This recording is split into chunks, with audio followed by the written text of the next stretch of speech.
इथे नेऊन ठेवा, चालू केलेलं आहे, काही करायचं नाही.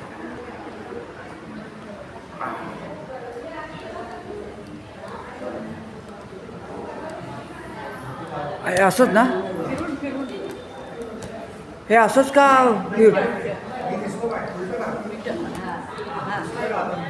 हा हा दिसते.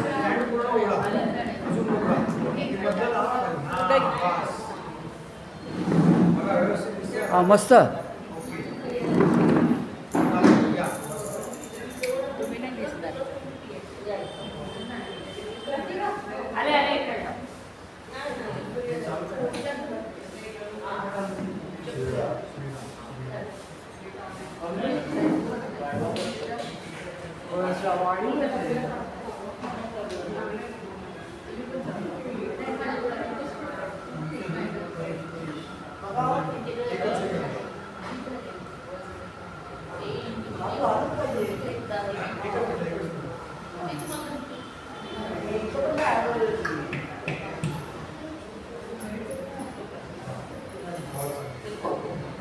श्रीराम श्रीराम श्रीराम.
श्रीमन्महागणाधिपतये नमः। श्री सरस्वत्यै नमः। श्री गुरुभ्यो नमः। यदा लंबोदरं हन्ति सतां प्रत्युह संभवं तदा ते दयालंबं लंबोदरपदाम्बुजम्। शारदा शारदा भोजवदना वदनाम्बुजे सर्वदा सर्वदास्माकं सन्निधिं कुर्यात्। नमस्तस्मै भगवते नारायणाय महात्मने कामक्रोधविहीनाय ऋषीणां च। गुरुर्ब्रह्मा गुरुर्विष्णु गुरुर्देवो महेश्वरः गुरुस्साक्षात् परब्रह्म तस्मै श्री गुरवे नमोस्तुते व्यासविशाल बुद्धे लालितायतपत्रनेत्र येन त्वया भारततैलपूर्णः प्रज्वालितो ज्ञानमयः प्रदीपः। जयांचा जनी जन्मनामार्थजाला जयाने सदा वासनामार्थ केला। जयांच्या गती सर्वदा कामकीर्ती। नमस्कार त्या ब्रह्मचैतन्य शुकासारिके पूर्णवैराग्याचे वसिष्ठापरी ज्ञानयोगेश्वराचे। कभी वाल्मिका सारिका मान्यायसा। नमस्कार माझा सद्गुरु रामदासा। अलंकापुरी पुण्यभूमी पवित्र जिथे नांदतो ज्ञानराजा सुपात्र। जया आठविता महापुण्यराशी। नमस्कार माझा सद्गुरु ज्ञानेश्वराचा। समचरण सरोजं सागरनीलाम्बुदाभं जगदनीतपाणिं मण्डलमण्डलानां। तरुणतुलसीमाला कण्ठं कञ्चनेत्रं सदयधवलहासं विठ्ठलं चिन्तयामि। कैलासराणा शिवचन्द्रमौली मणीन्द्रमाथा भृकुटी झळाळी। कारुण्यसिन्धो भवदुःखहारी तुझवीर शंभो मदपूर्णहरि। मूकं करोति वाचालं पङ्गुं लङ्घयते गिरिं। यत्कृपातमहं वन्दे परमानन्दमाधवम्। वसुदेवसुतं देवं कंसचाणूरमर्दनं देवकी परमानन्दं कृष्णं वन्दे जगद्गुरुम्। कृष्णाय वासुदेवाय हरये परमात्मने प्रणतक्लेशनाशाय गोविन्दाय नमो नमः। शान्ताकारं भुजगशयनं पद्मनाभं सुरेशं विश्वाधारं गगनसदृशं मेघवर्णं शुभाङ्गं लक्ष्मीकान्तं कमलनयनं योगिभिर्ध्यानं वन्दे कृष्णं भवभयहरं सर्वलोकैकनाथं। गोपाल कृष्ण भगवान की जय। गोपाल कृष्ण भगवान की जय। गोपाल कृष्ण भगवान की जय।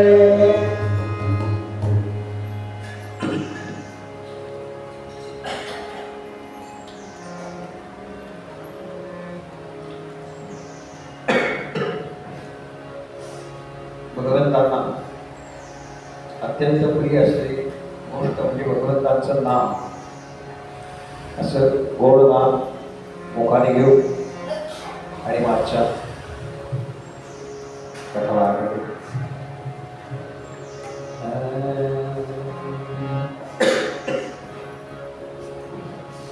हरि ओम नमो भगवते वासुदेवाय।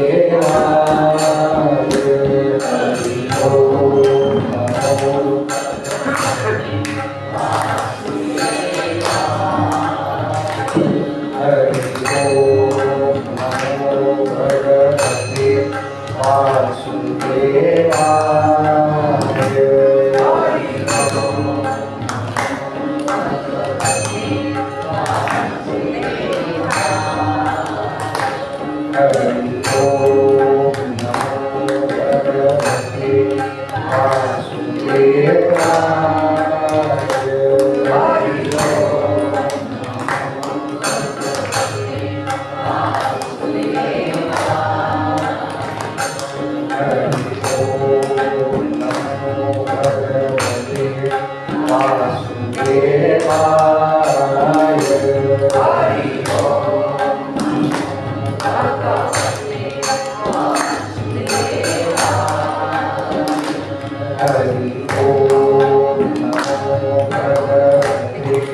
अनेन प्रियतां देवो भगवान् जानकीपति श्रीरामचन्द्रपूर्वेषाम् अस्माकं कुलदैवतम् श्रोता वक्ता श्रीराम समर्थ श्रीराम समर्थ श्रीराम समर्थ जय जय रघुवीर समर्थ।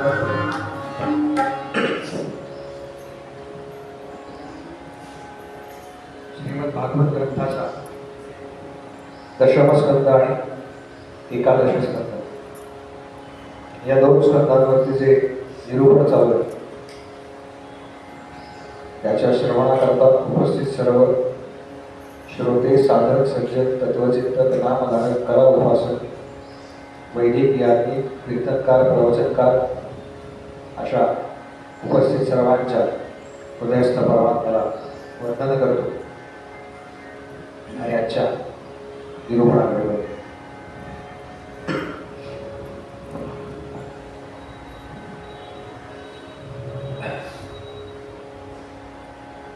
आपल्याला एक सगळ्यांना हा प्रश्न कधी ना कधीतरी कोणीतरी विचारला असेल किंवा आपण कोणाला तरी विचारला असेल। तो प्रश्न म्हणजे आधी कोंबडी की आधी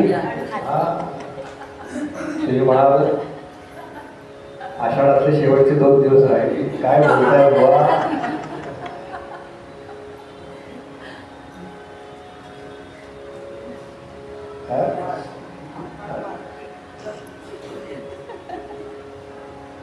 आज एकदम असं कसं काय सुचलं लक्षात घ्या काय माहितीये का याचं उत्तर काय आहे।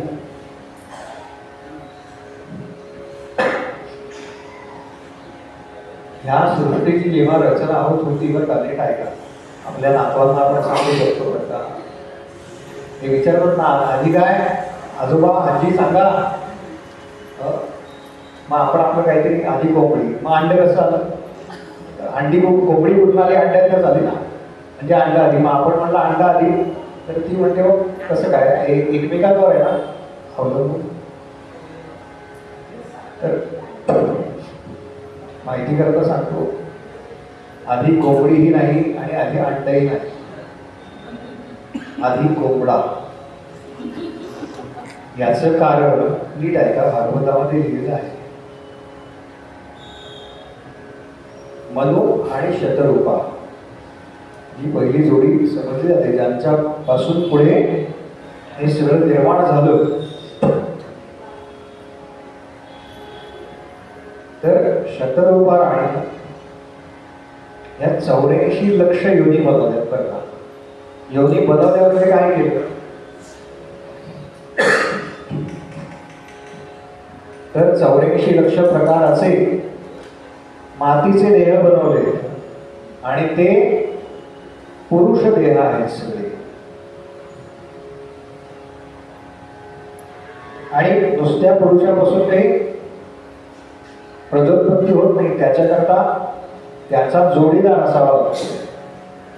म्हणून मग त्याच म्हणजे 84 लक्ष पुरुष देह तसं 84 लक्ष स्त्री योनी बनवले आणि पहिल्यांदा जे प्राण भोगले आहेत ना ते त्या पुरुष तत्वामध्ये भोगले पुरुष देहामध्ये भोगले। तसं भगवंताने आपल्याला जेव्हा इथला पत्ता देऊन पाठवलं तेव्हा त्याने विचार केला बरं का याच्यात काहीतरी खास असलं पाहिजे खास असलं पाहिजे बरं का। प्रत्येकात काहीतरी एक वैशिष्ट्य बरं का आपल्याला जेव्हा ते सापडतं ना तेव्हा कळतं बरं का की हे आपलं वैशिष्ट्य आहे। म्हणजे प्रत्येकाने काही सादर केलं पाहिजे असं नाही बरं का। परीक्षितानं काय सादर केलं परीक्षितानं फक्त ऐकलंय त्याचं श्रवण चांगलं ना असं असू शकतं एखाद्याचं। बस मी श्रवण उत्तम करीन बरं का श्रवणाला मी तत्व असं प्रत्येकाला भगवंतानी काही ना काहीतरी देऊन पाठवलंय बरं का. बघा ना, एखादा मितभाषी असतो, कमी बोलणारा असतो, पण त्याचं हस्ताक्षर सुंदर असतं. बघा, आहे की नाही असे आहेत ना असे हस्ताक्षर, म्हणजे टाईप केलंय का काय, इतकं सुंदर. बरं, खाडाखोड नाही, चूक नाही, ऱ्हस्व दीर्घाच्या चुका नाही, पूर्णविराम पाहिजे तिथे पूर्णविराम, जिथे स्वल्पविराम पाहिजे तिथे स्वल्पविराम. म्हणजे एखाद्याला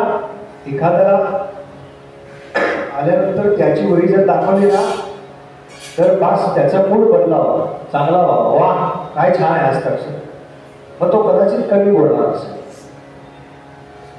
ना. जी आपली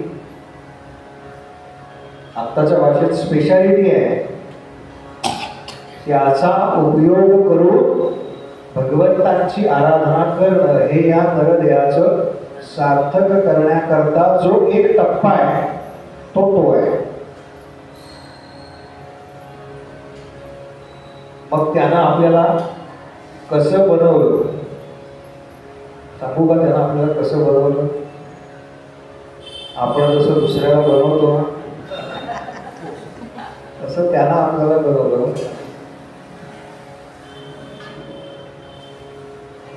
त्यानं आपल्याला बनवलं. याचं सगळं वर्णन आपण साहिलच्या गाण्यावरून ऐकलं.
गोपाल कृष्ण भगवान की जय, गोपाल कृष्ण भगवान की जय, गोपाल कृष्ण भगवान की जय।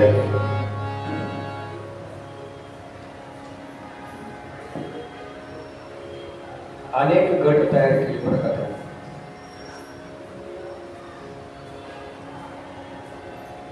आणि म्हणाले एका गटामध्ये लोणी साठवूया आणि एका गटामध्ये अंगार साठवूया. पूर्वीच्या काळी जो चुली मधला अग्नी आहे ना, तर त्यातले जे निखारे असायचे ते असे वेगळे काढून ठेवले जायचे बरं का. आणि पुन्हा तो ज्यावेळेला वापरायचा आहे अग्नी, तेव्हा पुन्हा ते चुलीत टाकायचे आणि मग पुन्हा वारा घालायचा नवीन लाकूड फाटा. काय किमया म्हणाले तुझी, कोणाचं सगळं सुखात चाललंय तर कोणाचं सगळं अगदी दुःखात चाललंय. लक्षात घ्या, प्रपंच आणि परमार्थ ह्या गोष्टी करत असताना रोज रोज थोडं थोडं तत्वज्ञान सांगितलं गेलं पाहिजे बरं का. कथा काय, कथा बरोबरच. कथेतनं घ्यायचं काय आहे तर हे घ्यायचं.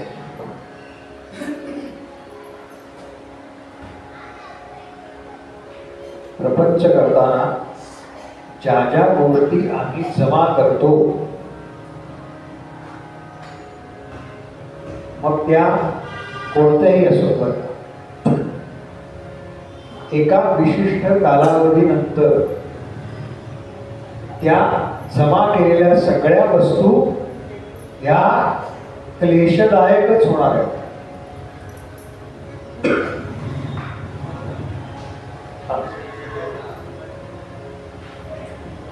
म्हणजे थाटामाटात कितीही आपलं लग्न लागलेलं असतं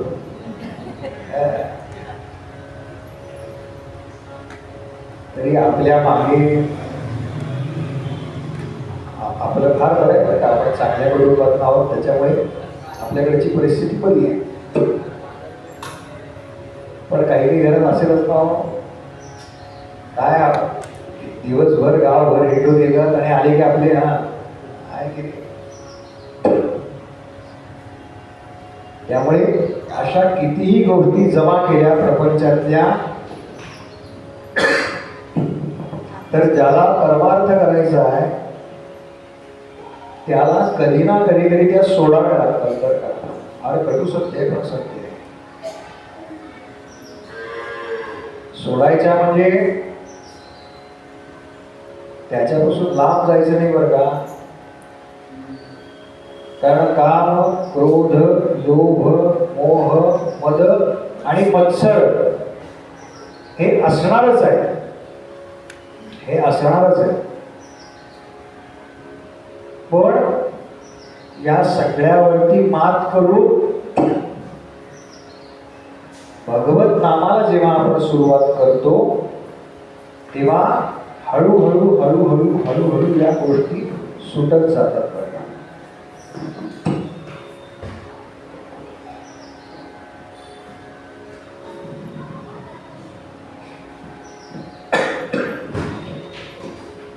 तुकोबांनी एका अभंगामध्ये फार छान वर्णन केलं बरं.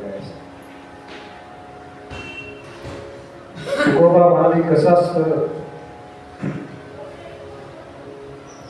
तुम्हाला माकड कसं पकडतात माहितीये? माहिती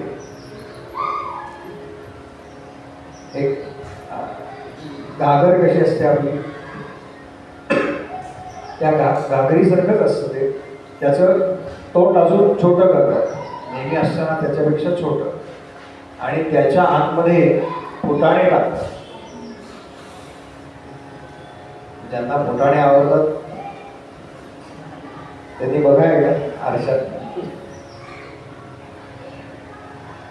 फुटाणे टाकतात आणि ते माकड काय करतं, म्हणजे जिथे माकड आहेत तिथे ते ठेवतात. माकड पकडायचं असलं की ते काय करतात, तर त्या वासाने, यांना मी काल सांगितलं ना, या सगळ्या प्राण्यांना एक विशिष्ट गंध येतो वेगवेगळ्या पदार्थांचा. ते हात घालतो, आत जाताना त्याचा हात जातो, फुटाणे हातात घेतं, पण हातात घेतल्यानंतर त्याची मूठ तयार होते बघा. आत इथे बदलं की ती मूठ काय त्या झाकणातनं बाहेर येत नाही, मुखातनं बाहेर येत नाही. त्याच्याकडे दोनच पर्याय असतात बरं का. एकतर ते फुटाणे सोडून द्यायचे, नाहीतर जीवाचा त्याग करायचा. तुकोबा म्हणाले, तुमचं आमचं अगदी तसंच आहे बरं का.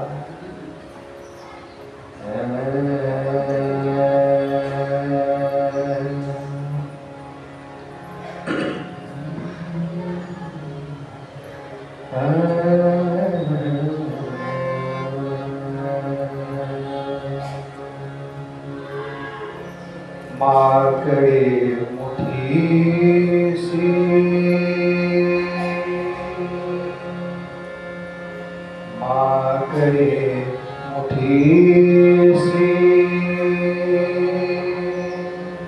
धरिले फुटाणे, माकडे मुठीसी धरिले फुटाणे. आपण हे सगळं जमा करतो ना आणि धरून ठेवतो बघा. धरून ठेवतो म्हणजे हा माझा मुलगा आहे, ही माझी बायको आहे, ही माझी आई आहे, हे माझे वडील आहे, हा माझा जावई आहे, ही माझी सून आहे. तर हे धरलं की त्रास आहे, लक्षात घ्या. पण मग सोडायचं होत नाही, त्याग कशाने करायचा. व्यवहारात ते सगळे चालूच राहणार बघा. त्याग मनात न करायचा. तुम्हाला लगेच वाटेल म्हणजे सगळं सोडून द्यायचं बघा, तसं नाही. सगळ्या संतांनी उत्तम प्रपंच केले आहेत बघा, म्हणजे आपल्यापेक्षा तर उत्तमच केलेले आहेत सगळं. धरिले फुटाणे गुंतले ते नेरे, हात तेथे गुंतले ते नेरे, हात तेथे. हात गुंतले असं का सांगितलंय बरं का. हात हे क्रयशक्तीचं प्रतीक आहे. आपली क्रयशक्ती थांबते बघा आपल्या मनाविरुद्ध एखादी गोष्ट झाली. आपण एखादं चांगलं काम करतोय आणि आपला कोणी अपमान करून दे, अहंकाराला एवढीशी जरी ठेच लागली, याचा परिणाम आपल्या कामावरती होतो, लक्षात घ्या. त्याला काय हे औषध आहे बरं का. आपण म्हणतो ना, कोणत्याही दुःख घटनेबद्दल आठवून बघा. आपल्याला प्रत्येकाला आयुष्यामध्ये एक दुःख आहेच बरं का. सगळ्यात माता आणि पित्याचा वियोग हे दुःख प्रत्येकाला आहे बरं का. पण मग आपण रोज रडतो का? नाही ना रडत का? कारण काळ हे औषध आहे बरं का. त्याच्यामध्ये काळ हे औषध. 2 महिने झाले, 4 महिने झाले, 2 वर्ष झाली, 5 वर्ष झाली, 10 वर्ष झाली, दुःख तेच आहे ना. पण आता काळ मध्ये गेला, लक्षात घ्या. त्याची तीव्रता कमी झाली आहे. म्हणून तुकोबा म्हणता की हात गुंतलेले असलेला त्याच्यामध्ये की जीव द्यावा लागतो, तोपर्यंत ते सुटत नाही. एक तर ते सोडा, नाहीतर जीव द्या. काय काय पर्याय तुम्हाला मान्य आहे तो निवडा म्हणाले. काय तो दयाचा लेखा देखावा अन्याय. काय अन्याय म्हणाले त्याचा? त्याला सगळं देता येत नाही व्यवस्थित.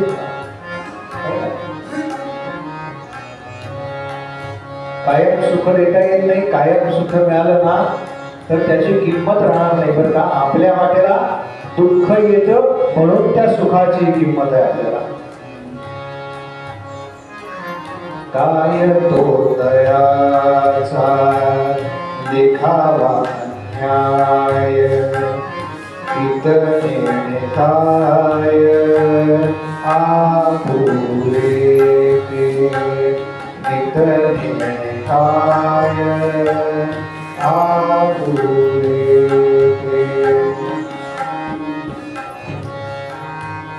एक वेळेचं कोण भरेल या आशेनं ते माकड त्या गागरीमध्ये हात घालत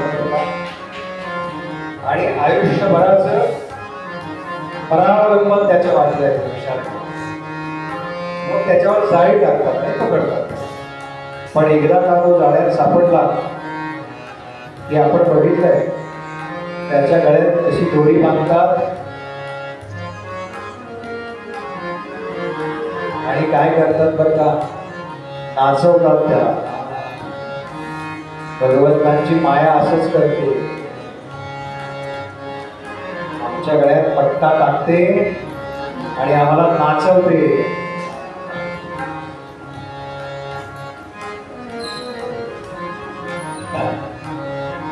कबीरदासजींचा दोहा आहे बरं का याच्याबद्दल. कबीरदास एक संत किती खालच्या पातळीवर बोलतात स्वतः बोलतात. कबीरदासजी म्हणाले मी कुत्रा आहे पण कोणाचा आहे? माझ्या गळ्यामध्ये जो पट्टा आहे ना तो राम नावाचा पट्टा आहे म्हणाले, त्याचा कुत्रा आहे. तिथे तो राम मला घेऊन जाईल तिथे मी जातो म्हणाले. कारण माझ्या गळ्यात जो पट्टा आहे ना तो राम नावाचा पट्टा. म्हणजे बाकी कोणी बांधून ठेवण्यापेक्षा भगवंतांनी आपल्याला बांधलेलं कधी सांगलं बरं का. लक्षात घ्या. त्याच्याकरता भक्ती सिद्ध करायची म्हणजे काय करायचं? आम्ही भक्ती भक्ती भक्ती करतो पण कशी करायची? अशी करायची बरं का. संतांच्या चरित्रामध्ये जे जे काय आलं ना त्याचं अनुकरण फक्त करावास, बाकी काही करू नका.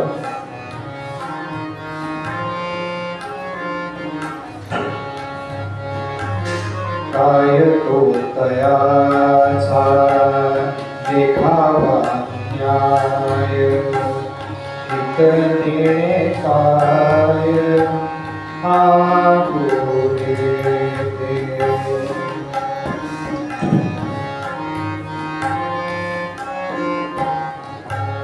पुढे तुकोबा म्हणाले हे एक झालं. अजून एक सांगू उदाहरण याला. काय आहे आपल्या सामान्य माणसांचं असं आहे ना, एकदा चटका बसला ना आपण शहाणे होत नाही. एका उदाहरणावरून आम्हाला समजत नाही म्हणून संत पुन्हा पुन्हा पुन्हा पुन्हा पुन्हा पुन्हा तेच सांगतात. गोंदवलेकर महाराजांनी वेगळं काहीही सांगितलं नाही. नाम घे नाम घे नाम घे.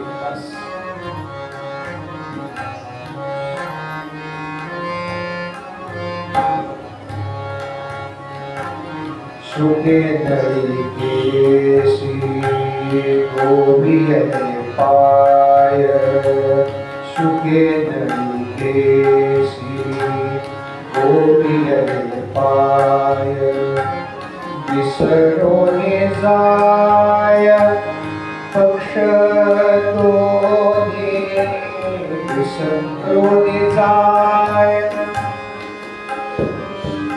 पिंजऱ्यामध्ये बद्ध असलेला तो पोपट, त्याचा पिंजरा कसा असतो माहिती आहे ना आपल्याला?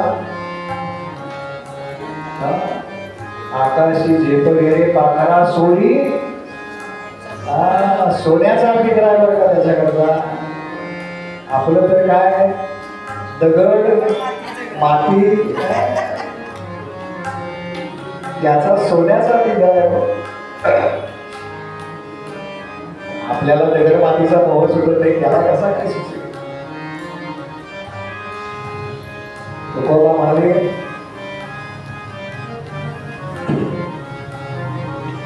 ही जी जाळी असते बघा, नळी असते, मी असं ऐकलंय पोपट पकडतात, कसे पकडतात? तर म्हणाले त्याची आडवी तार बांधतात आणि त्याच्यावरती एक नळी बांधतात, किती फिरते गोल, साधे लक्षात येतात. त्याच्यावरती तो पोपट बसला ते उलट फिरतं, पोपट उलटा होतो आणि उलटा झाल्यावरती तो अधिक घट्ट त्यालाच पकडून राहतो. त्याला हे कळत नाही की ते सोडावं आणि पंख पाठवावे, पण त्याला भीती अशी वाटते ती नळी फिरल्यावरती आता आपण खाली पडणार. तसं आपल्यावर आपल्याला हे कळत नाही ती दोरी जी आहे ना, ती दोरी ही आहे ममतेची दोरी. बरं का, ममतेची दोरी.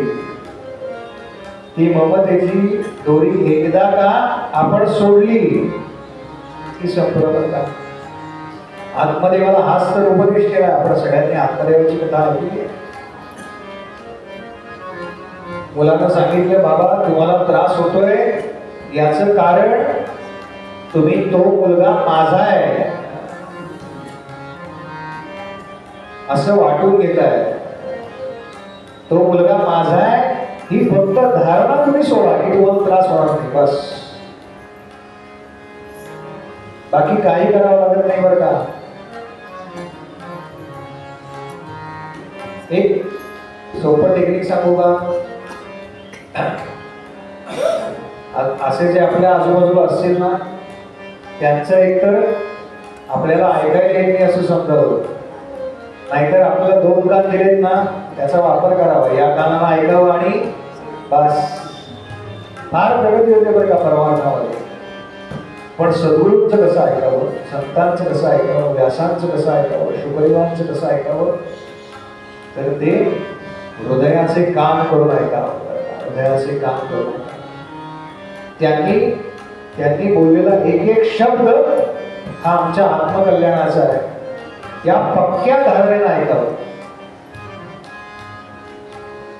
तुका म्हणे एक ऐसे पशु जीव, तुका म्हणे एक ऐसे पशु जीव, न चाले उपाय काही तेथे, न चाले उपाय काही तेथे. माकडे मोठीसी धरिले पोटाने, माकडे मोठीसी धरिले पोटाने, माकडे मोठीसी धरिले पोटाने. त्याला जर जीव वाचवायचा असेल तर ते सोडून द्यावं लागतं. अशी सोडून देण्याची सवय लागली की लक्षात ठेवा, आपण परमार्थातली एक पायरीवर चढलो. याचं कारण एकदा आपण ते सोडून दिलं की त्याच्यामुळे होणारे जे त्रास आहेत ना, ते कमी कमी कमी कमी व्हायला, बस. बाकी वेगळं काही.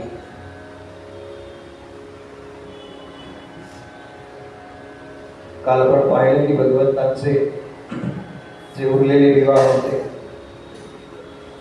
त्यांच्या 8 पट्टराण्या, आणि आता भगवंत या भौमासुराची जी राजधानी आहे प्रागज्योतिषपूर, सध्याचं आसाम, तिथे भौमासुराशी युद्ध करण्याकरता, नरकासुराशी युद्ध करण्याकरता त्यानं त्याच्या कारागृहामध्ये काही हजार राजे बंदी करून ठेवले. त्या सगळ्या राजांनी मिळून एक दूत श्रीकृष्णांकडे पाठवला की एवढे सगळे राजे बंदीखान्यामध्ये डांबून ठेवले, तेव्हा तो आमच्या सगळ्यांची सुटका करतो. त्यांच्या सुटकेकरता भगवंत खरं इथे गेले. त्या सगळ्याची रचना आपण काल पाहिली, कशा प्रकारे ते प्राग ज्योतिषपूर रचलं होतं. आणि तिथे भगवंतानी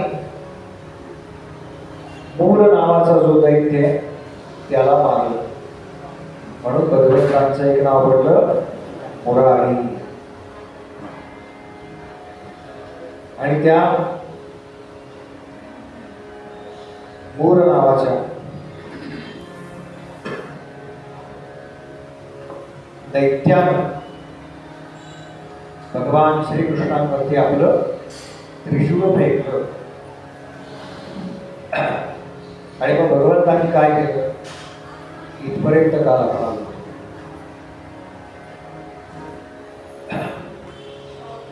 भगवंतांनी असं सांगतात की त्या त्रिशूळावरती 2 बाण मारले आणि त्या 2 बाणांनी त्या त्रिशूळाचा निपात केला. आपलं त्रिशूळ मोडून पडलंय हे जोपर्यंत त्या मूळ दैत्याला समजलं, काय 2 क्षण 3 क्षण असतील, तेवढ्यात भगवंतांनी अजून 15-20 बाण हे त्या थेट मूळ नावाच्या दैत्याला मारलेले. ते त्याच्या मुखात गेले असं सांगतात.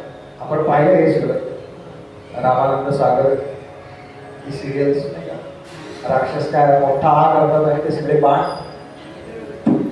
तसं इथे वळणार आहे म्हणून सांगितलं. ते सगळे बाण त्याच्या मुखात गेले असा उल्लेख आहे. आणि त्यानं आपली गदा भगवंतांवरती फेकली. पण भगवंतांनी त्या गदेचा सुद्धा आपल्या बाणांनी चुरा केला असा उल्लेख आहे. अशी एक शस्त्र तो भगवंतांच्या दिशेने सोडतोय आणि भगवंत आपल्या बाणाने त्याचा निपात करतायत. असं भलं मोठं युद्ध या दोघांचं झालेलं आहे. सगळी शस्त्र संपल्यानंतर हा मूळ जो आहे याला 5 मुख सांगितले. हा मूळ स्वतः भगवंतांवरती धावून गेला आणि भगवंतांनी आपल्या सुदर्शन चक्राने याची 5ही मस्तक छाटली. आणि ज्याप्रमाणे एखादा उंच असलेला वृक्ष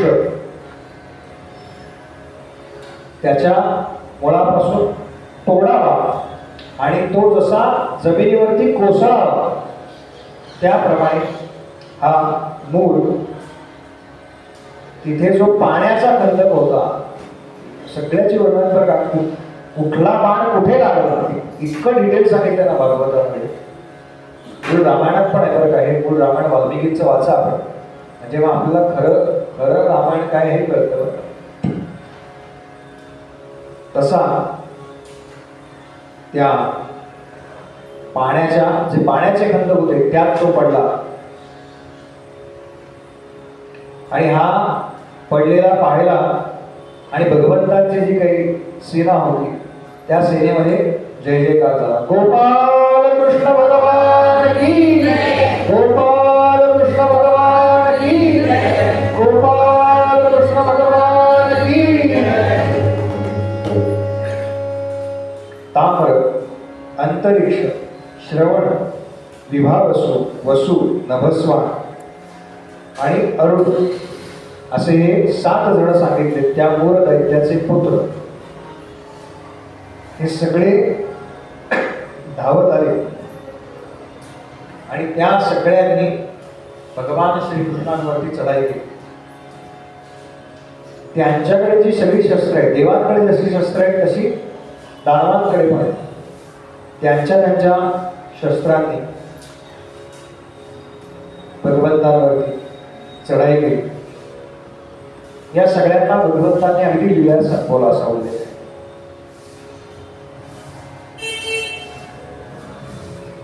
आणि त्यानंतर आपलं निम्म्यापेक्षा अधिक सैन्य मारलं गेलं हे लक्षात आल्यानंतर हा भौमासूर हा स्वतः श्रीकृष्णांवरती चालून गेला. त्याच्या हातात त्रिशूळ आहे आणि तो हत्तीवरती बसलाय असा उल्लेख आहे. हत्तीवरती बसलेला असताना जसा तो पुढे येताना दिसला त्याचबरोबर भगवान श्रीकृष्णाने आपलं सुदर्शन चक्र चालवलं आणि त्याचं मस्तक दडावेलं केलं, त्याला संपवलं.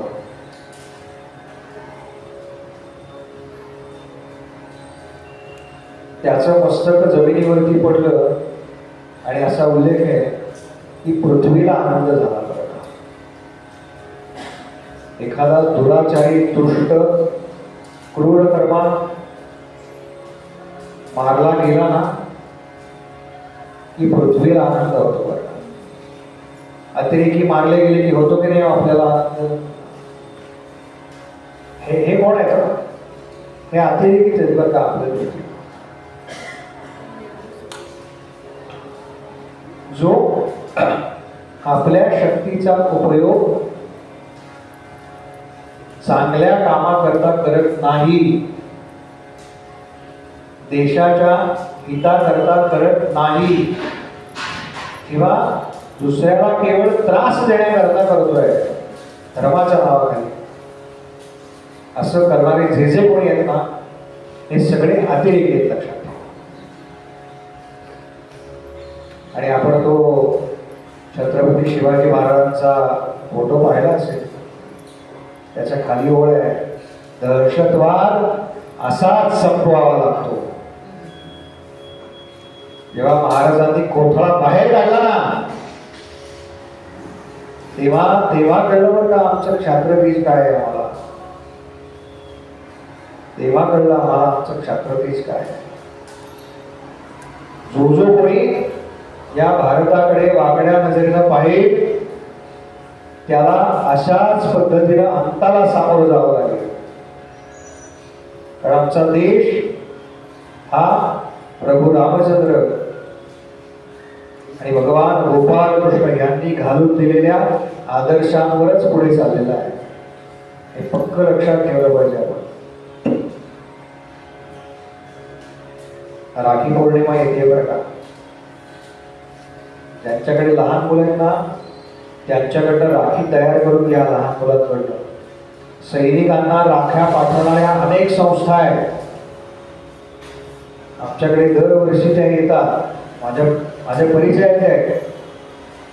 काही त्यांची अपेक्षा नाही बरं का, पैसे वगैरे काही गरज नाही त्यांना. राखी करून घ्या आपल्या लहान मुलांकडनं. अशा संस्थेला भेटा. काय 4 राख्या 5 राख्या त्या पाठवा सीमेवरती लढणाऱ्या जवानांकरता. ते आज सीमेवरती उभे आहेत म्हणून तुम्ही आम्ही इथे नारद मंदिरामध्ये इतकी छान कार्यक्रम करू शकतो बरं का. ज्या देशाच्या सीमा सुरक्षित नाहीत त्या देशांचे काय हाल चाललेत आपण बघतोय.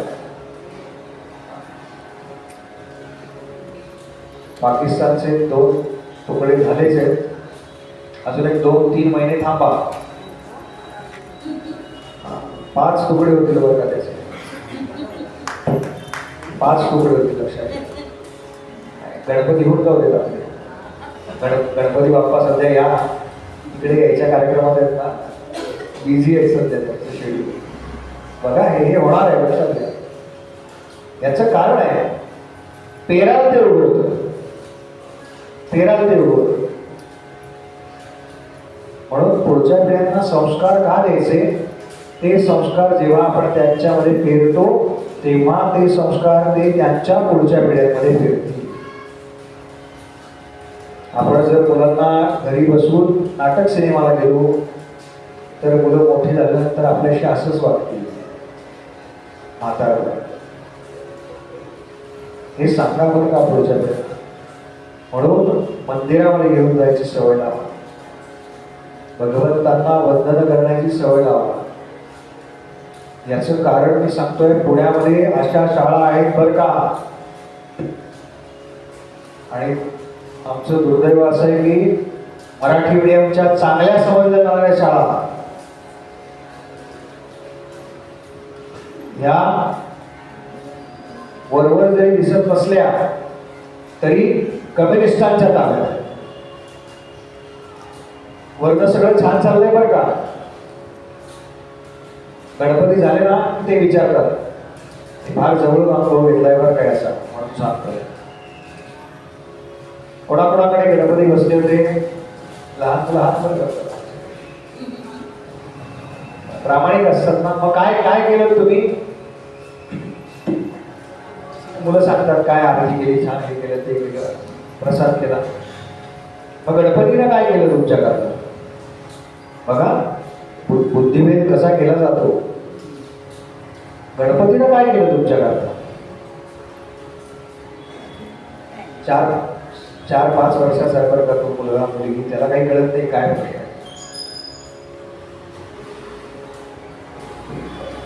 ते घरी येऊन विचारतात ना आई बाबा, गणपतीनं काय केलं आपल्याकरता?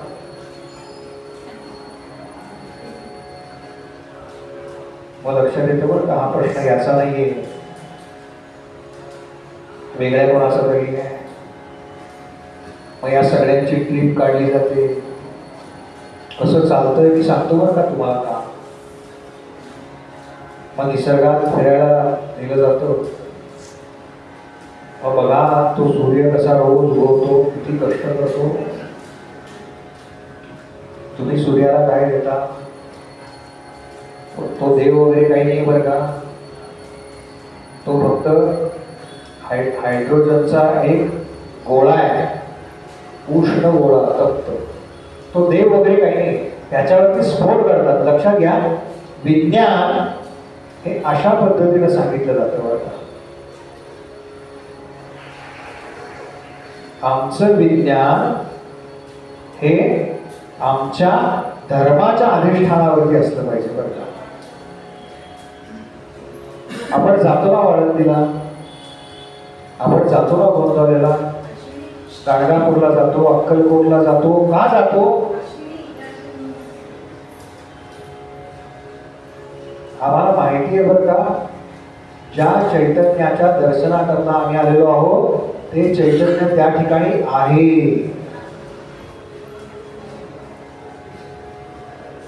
नवे नवे आमची खात्री आहे म्हणून आम्ही त्या ठिकाणी जातो.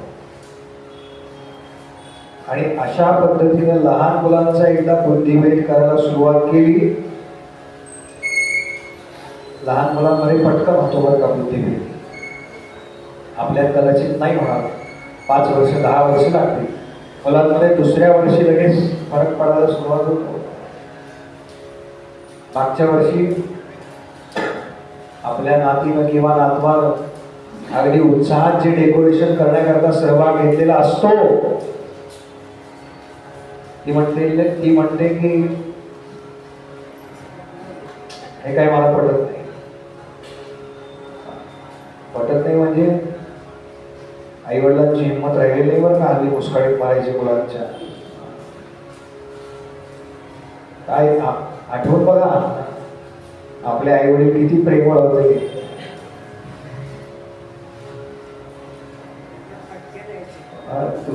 तुमची तर माझ्या आधीच्या 1-2 पिढ्या, तुमचं तर अजूनच कठीण.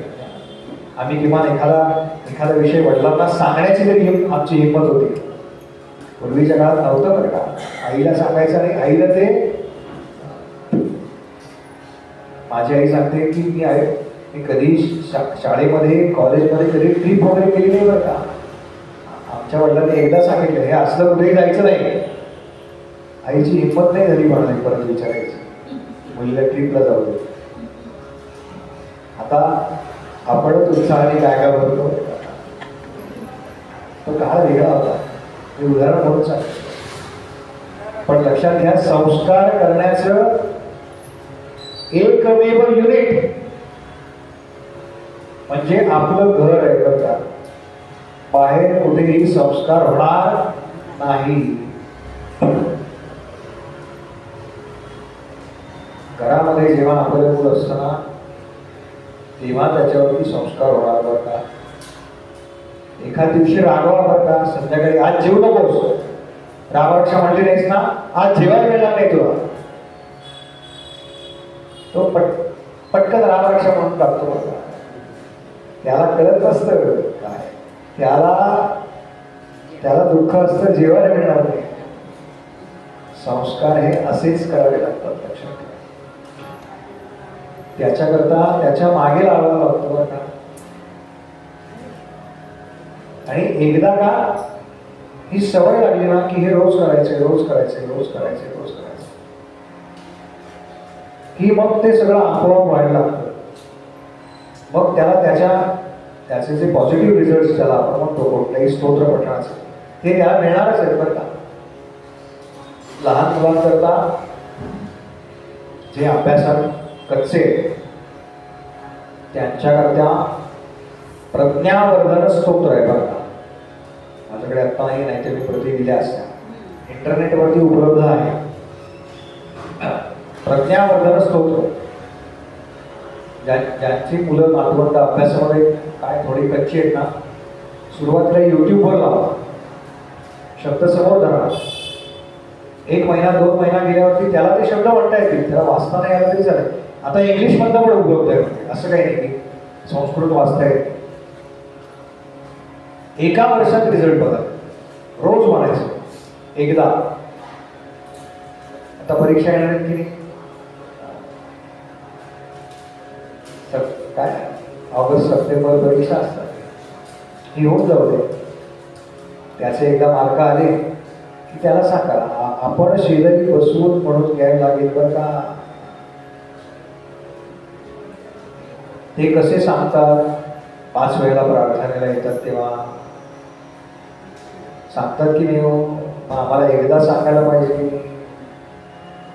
एकदा सांगितलं ना की आपल्याकडे कळणार आहे बरं का. ते एकदा सांगण्याचं सुद्धा आमच्याकडे एवढा वेळच नाही आम्हाला त्या मोबाईल नावाच्या डबड्यात बाहेर पडला. ही वस्तुस्थिती आहे, ही वस्तुस्थिती आहे बरं का.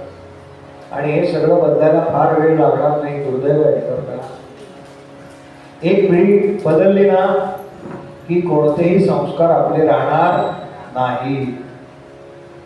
याचं कारण आजूबाजूला एवढी व्यवधानच आहे.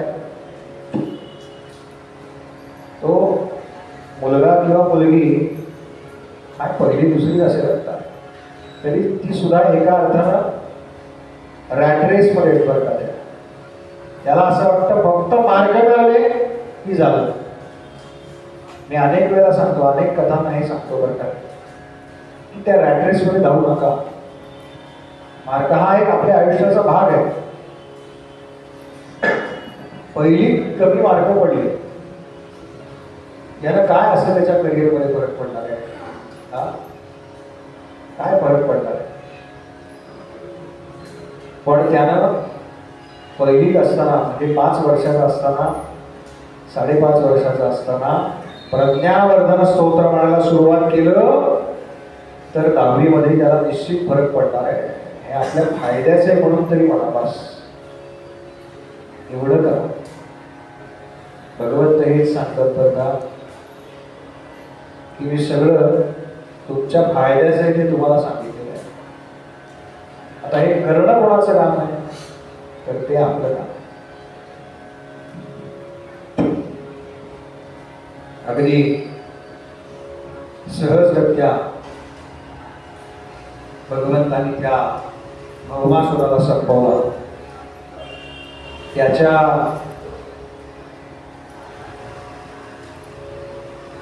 त्याच्या कारागृहामध्ये जे राजे होते त्या राजांची मुक्तता केली आणि त्याचबरोबर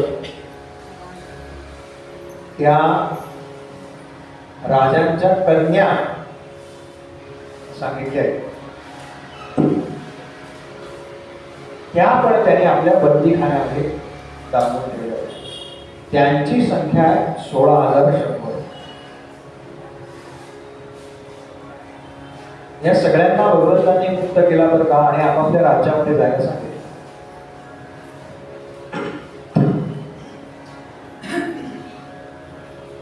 ह्या आपापल्या राज्यामध्ये परत गेल्या, पण असं सांगतात की दुर्दैवाने यांच्या घरच्यांनी यांना स्वीकारायला नकार दिला.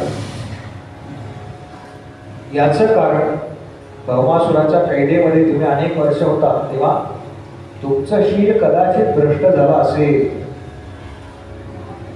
तेव्हा आम्ही अशी मुलगी कशी काय स्वीकारायची.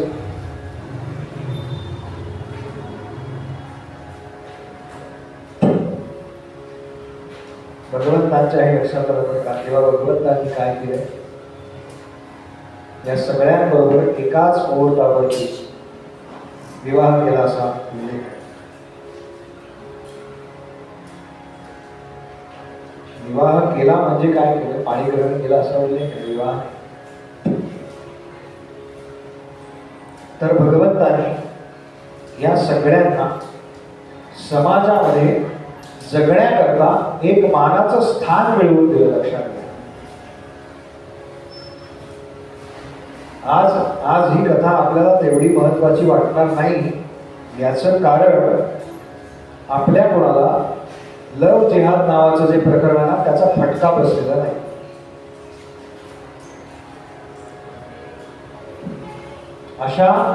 अशा याच्यामध्ये सापडलेली एखादी आपली भगिनी जेव्हा कायदा काहीच करू शकत नाही, बरं एकदा 18 वर्षाच झालं, जेव्हा तिचा छळ केला जातो, ज्या कोणाला याच्याबद्दल अधिक वाचायचं ना, त्यांनी नॉट विदाउट माय डॉटर नावाचं पुस्तक आहे, मराठीमध्ये उपलब्ध आहे, जरूर वाचा. म्हणजे आपल्याला त्याची दाहकता करेल. पुण्यामध्ये सुद्धा रोज अनेक केसेस या करत आहेत, तर आपण वर्तमानपत्रात वाचतोय. पण जोपर्यंत ते संकट आपलं दार वाजवत नाही, तोपर्यंत त्याची दाहकता आपल्याला कळत नाही. सजग राहा, जागरूक राहा. ज्यांच्याकडे वयात येणाऱ्या मुली आहेत त्यांनी आवर्जून, मी तर हे सांगतोच बरं का, खरं तर व्यासपीठावर नाही सांगू नये, अशा मुलींना केरला स्टोरी नावाचा सिनेमा आहे, तो दाखवा. त्या सत्याची जाणीव करून द्या. याचं कारण सुरुवातीला काय, एक छोटंसं गिफ्ट दिलं जातं, घड्याळ दिलं जातं बरं का, 100-200 रुपयाचं अगदी फडतूस घड्याळ असतं. पण माझ्या कोणत्या तरी मित्रानं ते दिलं, याचं जास्त कौतुक असतं. मग तो काय, तुळशीबागेकडून 30 रुपयाची 40 रुपयाची काय क्लिप आणून देईल, रिबीन आणून देईल, चॉकलेट देतो. त्या चॉकलेटमध्ये त्यांनी आधीच गुंगीचं औषध टाकलेलं असतं बरं का. कसे फसवतात ते फसवतात पेक्षा आमच्या मुली कशा फसतात.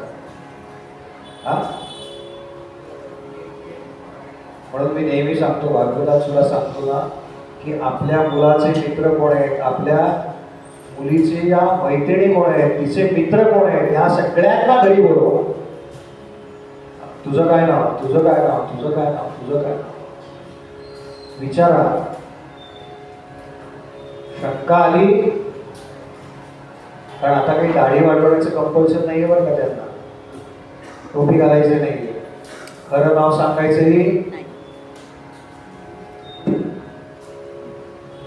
फसवण्याकरता ज्या ज्या कृत्य लढवता येतील त्या सगळ्या, वो सब इस्लाम को मंजूर है. फसवण्याकरता आणि दुसऱ्याला त्रास देण्याकरता एक फार भीषण, लक्षात ठेवा, फार भीषण. आणि एकदा का चुकून एखादी मुलगी सापडली ना त्या जाळ्यात, फिरायला नाही नसतो. मग तुझ्या घरच्यांना मान्य नाही, माझ्या घरच्यांना मान्य नाही, जर आपण पळून जाऊन लग्न करू. एकदा लग्न झालं, शरीर संबंध प्रस्थापित झाले की मग तिला मारहाण सुरू होते. मग तिला मारहाण सुरू होते.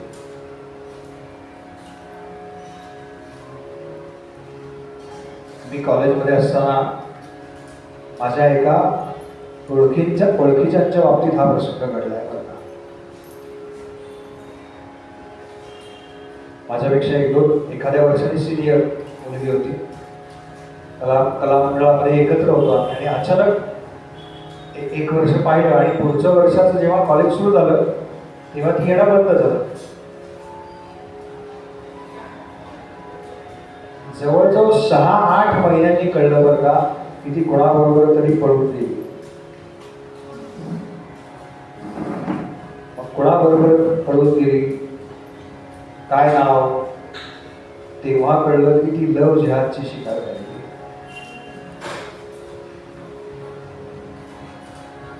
आई वडिलांनी ते सगळं प्रकरण कसं बसं सांभाळलं. फार आवड असतं. मी अगदी जवळून बघितलं. माझ्या आत्याच्या शेजारी राहणारं कुटुंब आहे. पण आता तरी फार आपण जागरूक होत. तेव्हा तर 99-2000चं सांगतो, 25 वर्षांपूर्वी. तेव्हा अगदीच हे फसवणुकीचे प्रकार नवीन होते. लक्षात घ्या, आपण म्हणजे आपली मुलं कॉलेजच्या वयामध्ये असणारी जाणारी हे कुठल्या गाडीवरती खातात, कुठल्या गाडीवरती ज्यूस पितात, कुठल्या गाडीवरती सरबत पितात, त्याचा QR कोड स्कॅन करा आधी. आम्ही चुकीच्या ठिकाणी खरेदी करत नाही ना, हे पाहिलं पाहिजे बरं का. नुसता आरडाओरडा करून आणि आर्थिक बहिष्कार टाका अशा पोस्ट फेसबुकवर टाकून होणार नाही. ते प्रत्यक्ष आपल्या घरातून सुरू केलं पाहिजे. तर कुठे आपण एक पाऊल पुढे जाऊ बरं का. याचं कारण ते विशिष्ट रक्कम धर्माच्या प्रसाराकरता देतात जी आपण देत नाही. याचं कारण आम्हाला आमचा धर्म वाढवायचा अशी तरी शिकवणच नाही, पण किमान तो टिकवायचा हे तरी आम्हाला समजलं पाहिजे. टिकवायचा 4 जणांमध्ये जा हे बोला बरं का, स्वतःहून सुरुवात करावी लागते.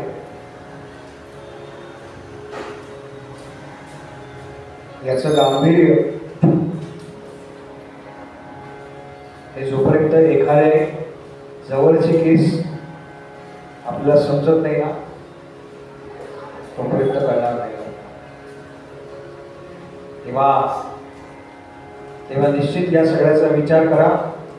आपण सगळेजण तेवढ्या तयारीचे नक्की होत की असा विषय किमान आपल्या मित्रांमध्ये, मैत्रिणींमध्ये, आपल्या आप्तेष्टांमध्ये मांडू शकतो. आणि कॉलेजवरील मुलींमध्ये बरं का अधिक फसवण्याचं प्रमाण मुलीत नाही, मुलांनाही फसवतात बरं का. उलट पण होतं. हो, उलट पण होतं. पळून जाऊन लग्न करतात. मग ती म्हणते मी काही धर्म बदलणार नाही, तू बदल. मग तो प्रेमामध्ये इतका अंधाळा झालेला असतो, तो धर्म बदलतो. मग त्याला मारहाण करतात, बांधून ठेवतात. फार फार फार पुढे गेलेलं आहे बरं का प्रकरण. माझ्या ओळखीचे एक वकील आहे, त्यांची मुलगी आपल्या इथे कीर्तन शिकते. तिच्या वडिलांचं हेच काम आहे बरं का, घर वापसी. आणि हे लव जिहादच्या केसेस करतो. वाईकर त्यांचं नाव. पाहिजे असेल तर मी नंबर देतो. म्हणजे माहिती असं वाटतं कोण आहे या सगळ्या. याच्याकरता एक स्वतंत्र यंत्रणा उभी केली आहे बरं का. अशा पद्धतीने भगवंतांनी ज्या स्त्रीकडे समाजानं उपेक्षित म्हणून पाहिलं, तिला मानाचं स्थान देण्याकरता त्या सगळ्या जणींबरोबर विवाह केला. आणि आता काय म्हणून पाहिजे हिच्याकडे? आता ही भगवंतांची पत्नी आहे बरं का, एवढं आदराचं स्थान मिळून दिले सगळ्यांनी. हे भगवंतांचे 16,100 विवाह ते पार पडले. मध्ये बराचसा काळ गेला आणि भगवंतांच्या मनामध्ये आलं की रुक्मिणीची जरा चेष्टा करावी. भगवंत छान आरामात आपल्या त्या पलंगावरती पहुडले. बरं सुवर्णाचा मंचक आहे भगवंतांचा, त्याच्यावरती माऊ अशी छान गादी टाकली, पांढऱ्या शुभ्र तलम वस्त्र टाकलेलं आहे. भगवंत छान लोडाला टेकून बसलेले आहे. त्यांची ही आवडती पोजर होता. विष्णूंवरती असेच होतात ना, शेषशाही विष्णू आहेत असेच छान.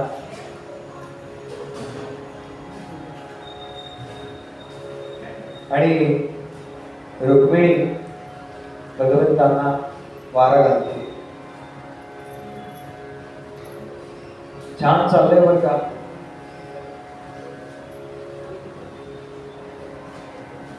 रुक्मिणी देवीचं सगळं वर्णन आहे बरं का, कशा दिसत होत्या त्यावेळेला, काय काय अलंकार परिधान केले होते इथपासून वर्णन आहे.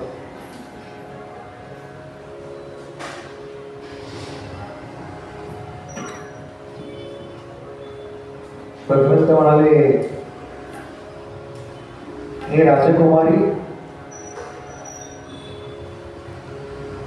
खर तर तुझ्या वडिलांकडे काय कमी होतं?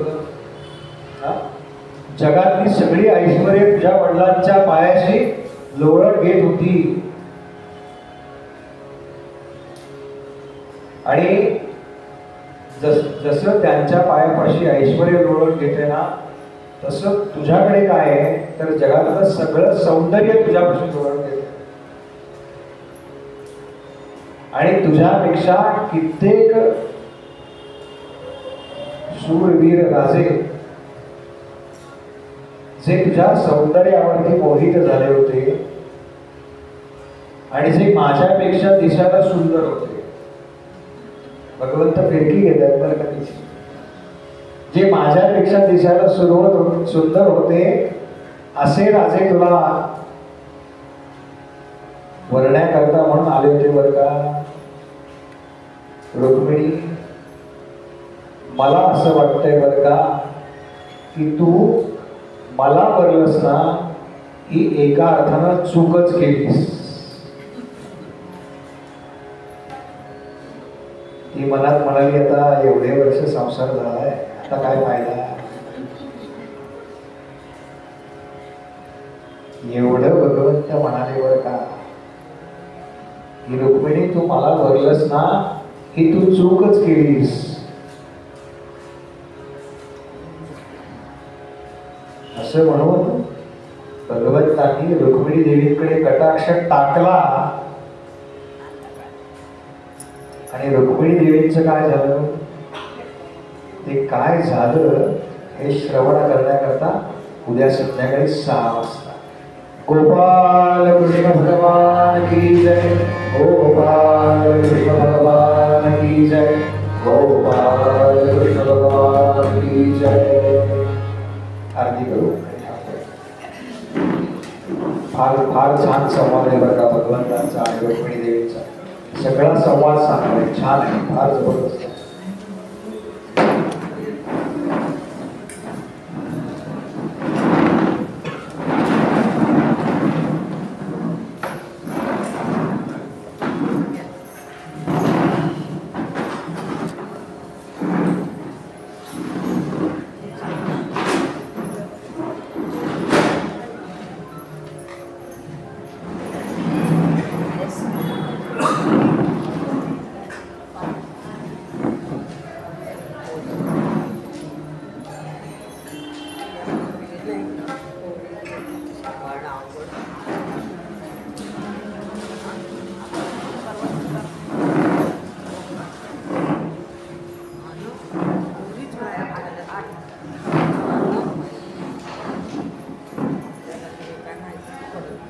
एक फक्त निवेदन करतो. 3 ऑक्टोबर ते 12 ऑक्टोबर श्री क्षेत्र उज्जैन या ठिकाणी बुवांची श्री शिवमहापुराण कथा होणार आहे. ज्यांना त्याच्याकरता येणं शक्य आहे, बाहेर प्रद्युम्नजी पेशवे यांचा फोन नंबर लिहिलेला आहे, त्यांना आपण थेट फोनवरून संपर्क करू शकता किंवा माझ्याकडे त्याचं पत्रक आहे, ज्यांना ते पत्रक हवं असेल ते इथनं माझ्याकडून घेऊन जाऊ शकता.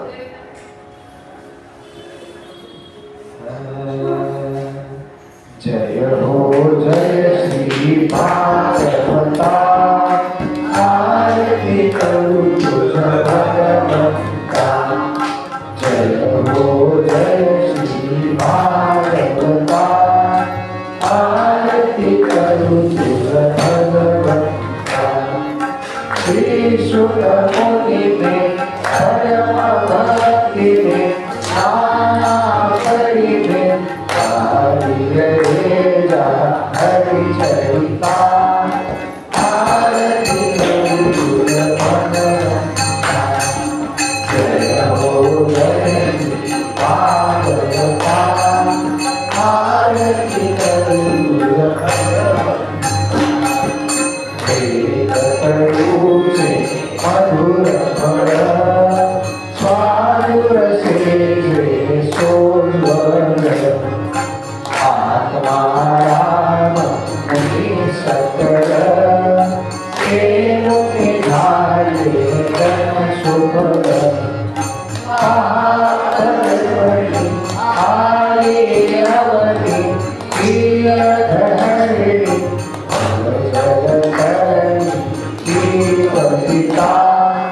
आरती करू तुझ भगवंता. जय हो जय श्री भागवता, आरती तेरा शांति वाणी साधक हरि गुण गावोगी. शास्त्र पुराणे मूलमणि परमा प्रेमा जननी. सहज सेविता भाविक भक्ता उदारता मोक्ष तत्वता देवाता. आरती करू तुझ भगवंता. जय हो जय श्री भागवता,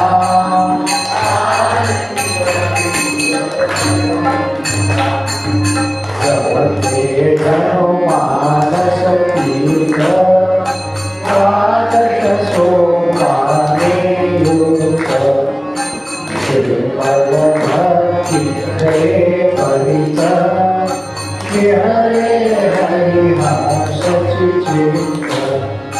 लोक सुखमळे संदर्भे कुले देवुले अमले. आत्महरपळे रस पीता. आरती करू तुझ भगवंता. जय हो जय श्री भागवता, आरती अपार महिमा ग्रंथाचा पदवेला कोणाचा. प्राणची कीर्तन काळाचा देवा कविवद संतांचा. जणू कोणाचा स्वयं प्रभेचा द्वादश कलेचा कवी अंतरेचा समहर्ता.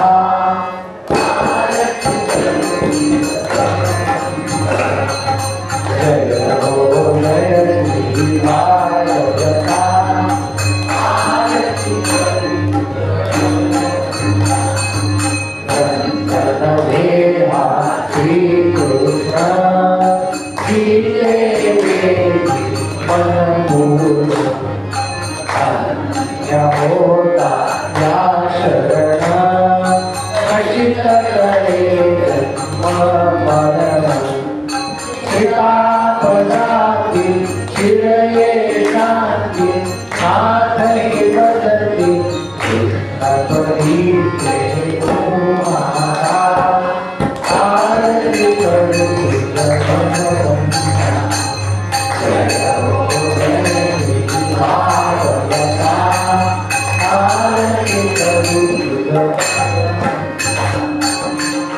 गोपाल कृष्ण भगवान की जय, गोपाल कृष्ण भगवान की जय, गोपाल कृष्ण भगवान की जय।